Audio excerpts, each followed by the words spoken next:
పోసానిని 26వ తేదీ రాత్రి 8:50కి వాళ్ళ ఇంటికెళ్ళారు. భక్తవత్సలం అనే ఎస్ఐ సంబేపల్లి పోలీస్ స్టేషను. యాక్చువల్గా కేసు పెట్టిందేమో మణి అని ఒక జనసేన కార్యకర్త. ఆయన ఓబులవారిపల్లి పోలీస్ స్టేషన్లో కేసు పెట్టాడు. కానీ వెళ్ళిందేమో భక్తవత్సలం అనే సంబేపల్లి ఎస్ఐని పంపించారు.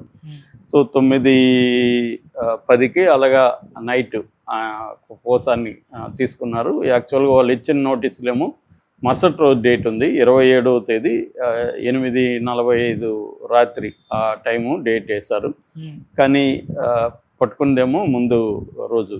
దాని తర్వాత 15 గంటల పాటు కోర్టుకు పెట్టలేదు, రకరకాలుగా తిప్పారు. దాని తర్వాత పోలీస్ స్టేషన్కి తీసుకెళ్లారు. అక్కడ ఎస్పీ అనంతపురం ఎస్పీ విద్యాసాగర్ వచ్చి కొన్ని గంటల పాటు ఇంటరాగేట్ చేశాడు. దాని తర్వాత కోర్టుకు తీసుకెళ్లారు. కోర్టులో మన పొన్నవోలు సుధాకర్ రెడ్డితో పాటు మొత్తంగా ఒక 20 మంది అడ్వకేట్స్, అక్కడ లోకల్ లీగల్ ఇన్ఛార్జ్ నాగిరెడ్డి, ఇంకొంత మొత్తంగా 20 మంది అడ్వకేట్స్ వెళ్ళారు. అటు నుంచి కూడా పబ్లిక్ ప్రాసిక్యూటర్ని 3 దించారు. మొత్తానికి 8 గంటల సేపు కోర్టులో, తెల్లారితే 5 దాకా. ఇదొక విచిత్రమైన ఆర్గ్యుమెంట్ కేసు. సో జరిగింది. ప్రధానంగా ఏంటంటే ఆర్గ్యుమెంట్లు అంతా దేని మీద జరిగాయంటే పోసాని మీద 3 రకాల సెక్షన్ల కింద కేసు పెట్టారు. బిఎన్ఎస్ 196 ఇది వచ్చేందంటే హేట్రెడ్ని, సమాజంలో గందరగోళాన్ని క్రియేట్ చేయడానికి ట్రై చేయడాన్ని ఈ సెక్షన్ కింద వస్తుంది. అట్లాగే 353 బ్రాకెట్ 2 అనమాట. ఇది మిస్లీడింగ్ పబ్లిక్ అలారం క్రియేట్ చేయడానికి, సమాజంలో మిస్లీడింగ్ ఇన్ఫర్మేషన్ స్ప్రెడ్ చేస్తే ఈ సెక్షన్ వర్తిస్తుంది. ఈ 2 సెక్షన్లు ఇతనికి పెట్టే అవకాశం ఉంది. ఎందుకంటే ఇతనే కాదు, మనందరి మీద కూడా ఇవి పెట్టచ్చు. ఎవరి మీద పెట్టాలనుకున్నా పబ్లిక్ ఫిగర్స్ అందరి మీద పెట్టేయచ్చు. ఎందుకంటే మనం ఏదో ఒక మాట్లాడతాము, నువ్వు మిస్లీడ్ చేస్తున్నావు అని పెట్టచ్చు, ఎవడి మీదన్నా పెట్టచ్చు కదా. సో ఇప్పుడు మన ఇద్దరి మీద కూడా పెట్టచ్చు. నువ్వు నన్ను మిస్లీడ్ చేసే విధంగా నువ్వు అడుగుతున్న ప్రశ్న అని పెట్టచ్చు, పబ్లిక్ని గందరగోళపరిచే విధంగా నేను మాట్లాడుతున్నా అని పెట్టచ్చు. అలాగే ఎవరి మీదైనా వీళ్ళు అనుకుంటే పెట్టచ్చు. ఇలాంటి సెక్షన్లు ఎప్పుడూ ఉంటాయన్నమాట.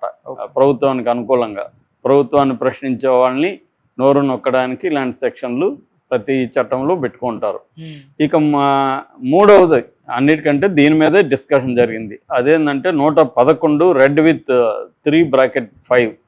ఈ సెక్షన్ ఏం చెప్తుందంటే ఆర్గనైజ్డ్ క్రైమ్ యాక్టివిటీస్ అంటే ఆర్గనైజ్డ్ క్రైమ్ సిండికేట్లో మెంబరు అయి ఉండాలి, లేదా ఆర్గనైజ్డ్ క్రైమ్ సిండికేట్ మెంబర్కి ఆశ్రయం ఇచ్చి ఉండాలి, లేదు ఆర్గనైజ్డ్ క్రైమ్ ద్వారా వచ్చిన సంపదని నువ్వు పొంది ఉండాలి.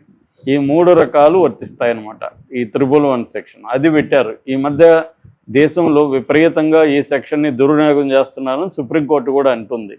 ఇక్కడ కూడా ఆంధ్రప్రదేశ్ హైకోర్టు కూడా తెలుగుదేశం కూటమి ప్రభుత్వం విపరీతంగా ఈ సెక్షన్ని దుర్వినియోగం చేస్తున్నారని చెప్పింది అనేక సార్లు. అయినా కూడా మళ్ళీ అదే పెడుతున్నా. నిజానికి ఇతను ఏ రకమైన ఆర్గనైజ్డ్ క్రైమ్లో లేడని తెలుసు మనకి. అతను ఒక పార్టీలో ఉన్నాడు, తర్వాత అక్కడ ఛాంబర్కి ప్రెసిడెంట్గా ఉన్నాడు. దాని తర్వాత అన్నిటికీ రిజైన్ చేసేసి రాజకీయాలు విరమించుకున్న, జీవితంలో ఇంక రాజకీయాలు వెళ్ళిపోయాడు. అతను మాట్లాడింది తప్ప ఒప్పు అనేది అది వేరే చర్చ. దానికి ఈ సెక్షన్కి సంబంధం లేదు. ఈ పైన 2 సెక్షన్లు అతనికి వర్తిస్తాయి. ఎందుకంటే అతను బూతులు మాట్లాడాడు, పవన్ కళ్యాణ్కి వ్యతిరేకంగా మాట్లాడాడు. అట్లాగే నంది అవార్డులు కమ్మ వాళ్ళకి ఎక్కువ ఇచ్చారనేది ప్రధాన అభియోగం. అందువల్ల సినిమా కులాల మధ్య చిచ్చు పెట్టే విధంగా మాట్లాడుతున్నాడు. ఇది ప్రతి రాజకీయ నాయకుడు మాట్లాడేది. ఇతనితో ప్రాబ్లం ఏంటంటే ఇతను చాలా ఒక్కొక్కసారి దారుణంగా కామెంట్స్ చేస్తాడు. మామూలుగా అయితే ముక్సూటు మనిషి అని ఇతని పేరు. సో కొండబద్దలు కొట్టినట్టు మాట్లాడడం, ఇవన్నీ ఎక్కువ చేస్తుంటాడు. ఇది అన్ని పార్టీల్లో ఉన్నారు. నిజానికి పోసాని కృష్ణమురళి లాంటి వాళ్ళు ఏ పార్టీలో లేరో నాకు చెప్తే నేను వింటాను.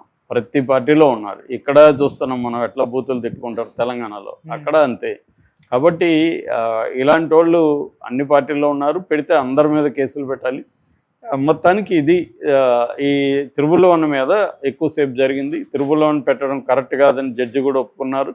అయినా కూడా జడ్జి దీనికి ఇచ్చేశారు రిమాండ్కి. నిజానికి 7 ఏళ్ళు శిక్ష 7 ఏళ్ళ కంటే తక్కువ శిక్ష పడే వాటిల్లో రిమాండ్కి ఇవ్వద్దు అనేది సుప్రీంకోర్టు ఆదేశాలు ఉన్నప్పటికీ కూడా ఇచ్చారని పొన్నవాళ్ళు మాట్లాడుతున్నాడు. అందుకని ఈ సెక్షన్ పెట్టారు. ఈ సెక్షన్ కింద మినిమం 3 ఏళ్ళు జైలు శిక్ష పడుతుంది, మ్యాక్సిమం లైఫ్ పడుతుంది. రెండోది ఇది నాన్ బెయిలబుల్, కాగ్నిజబుల్.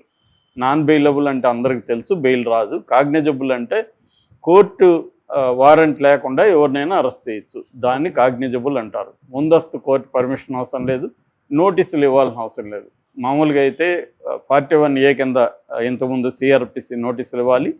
ఇప్పుడేమో BNSS భారతీయ నాగరిక సురక్షా సంహిత కింద 35 కింద నోటీసులు ఇవ్వాలి, 35(3) కింద నోటీసులు ఇవ్వాలి. అది ఇవ్వాల్సిన అవసరం లేకుండా ఈ సెక్షన్ పెట్టేస్తున్నారు. కోర్టు పర్మిషన్ లేదు, ఎప్పుడంటే అప్పుడు అరెస్ట్ చేసేయచ్చు అనమాట. అందుకని ఈ సెక్షన్ని దుర్వినియోగం చేస్తున్నారు.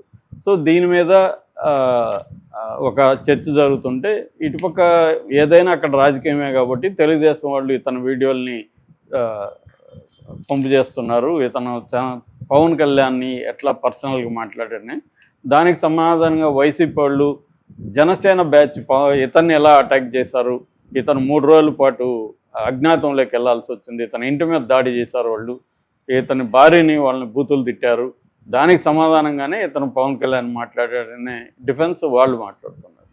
నేను ఇందాక చెప్పినట్టు ప్రతి పార్టీలోనూ ఇదే జరుగుతుంది. సో ఏదేమైనా ఇప్పుడు ఏంటంటే రిమాండ్ రిపోర్ట్లో ఉంది. రిమాండ్ రిపోర్టు నిజంగా అతను చెప్పాడా మనకు తెలియదు, ఎందుకంటే కోర్టుకు పెట్టేవన్నీ కూడా అదేమి ప్రూఫ్ కాదు. రేపు తేలాలి. రేపు పోసాన్ని వచ్చి మ్యాజిస్ట్రేట్ ముందు వాంగ్మూలం ఇస్తే దాన్ని మనం ప్రామాణికంగా తీసుకోవచ్చు, కానీ రిమాండ్ రిపోర్ట్ని ప్రామాణికంగా తీసుకోలేం. రిమాండ్ రిపోర్ట్ అనేది ఏంటి, ఈ ఖైదీని రిమాండ్కి పెడుతున్నామని ఒక రిపోర్ట్ ఇస్తారు. ఆ రిపోర్ట్లో ఇప్పటి వరకు మా విచారణలో ఇది తేలింది, అతను కన్ఫెషన్ రిపోర్ట్ అంటారు. కన్ఫెషన్ రిపోర్ట్ అంటే అతను ఒప్పుకోలు పత్రం.